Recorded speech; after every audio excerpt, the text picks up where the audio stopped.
అబ్దుల్ కలాం గారంతటి వాడి జీవితం మొట్టమొదట ఫెయిల్యూర్తో స్టార్ట్ అయింది. ఆయన వెళ్ళిన ఇంటర్వ్యూలో ఆయన సెలెక్ట్ అవ్వలేదు. సెలెక్ట్ అవ్వకుండా ఆయన ఎంతో బాధపడుతూ వెళ్ళి ఆశ్రమంలో కూర్చుంటే నువ్వు ఏం కావాలో ఈశ్వరుడు నిర్ణయించాడు అన్నారు. వెళ్ళి ఆయన ఆ స్వామీజీ మాట నమ్మి వెళ్ళి జాయిన్ అయ్యారు. వెనక్కి తిరిగి చూడలేదు అబ్దుల్ కలాం గారు.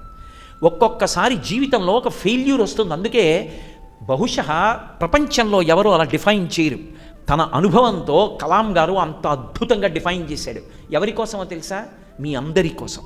ఇవాళ సమకాలీన రాజకీయాల్లో దేశంలో పిల్లల గురించి అహరహరం తాపత్రయపడేటటువంటి వ్యక్తి ఎవరైనా ఉంటే కలాం గారు. ఆయన ఫెయిల్ అన్న మాటని డిఫైన్ చేస్తూ, ఫెయిల్ అంటే ఇక నీ జీవితంలో పైకి రావని తలుపులు ముయ్యడం కాదు, it is a first attempt in learning. Fail FAIL, first attempt in learning. నేర్చుకోవడంలో మొదటి ప్రయత్నం విఫలమయ్యావు, రెండో ప్రయత్నం మళ్ళీ వెళ్ళు. అంతేకాని బెంగ పెట్టుకోకూడదు. ఇక్కడే విజయవాడలో ఎన్టీఆర్ హెల్త్ యూనివర్సిటీ ఉంది. హెల్త్ యూనివర్సిటీకి వైస్ ఛాన్సలర్గా ఉన్నారు డాక్టర్ ఐవి రావు గారు. డాక్టర్ ఐవి రావు గారి బ్రదరు ఒకప్పుడు 2 మార్కులు తక్కువ వచ్చాయి ఏదో ఒక పేపర్లో. ఆయన మళ్ళీ కొంతకాలం చదవలసి వచ్చింది. ఆయన బెంగ పెట్టుకోలేదు, చదువుకున్నారు.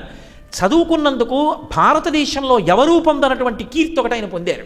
అలా చదువుకోవడం ఆయనకి ఎంత ఉపయుక్తం అయిందంటే, చిన్నపిల్లల్లో వచ్చేటటువంటి ఒక ప్రత్యేకమైనటువంటి వ్యాధి మీద ఆయన నిష్ణాతుడై విదేశాలలో ప్రపంచవ్యాప్తంగా కీర్తి తెచ్చుకున్న డాక్టర్ అయ్యారు. ఒక్కొక్కసారి ఒక్కొక్క అటెంప్ట్లో ఫెయిల్ అయినట్టు కనపడుతుంది, కానీ అలా ఫెయిల్ అవ్వడం మీ జీవితంలో వృద్ధిలోకి రావడానికి కారణమవుతుంది. కాబట్టి ఎప్పుడైనా ఎందులోనైనా ఒక చిన్న ఫెయిల్యూర్ సంభవిస్తే బెంగ పెట్టేసుకోపోయి స్టకప్ అయిపోకూడదు. మళ్ళీ ఉత్సాహంగా పూనికతో వృద్ధిలోకి రావాలి.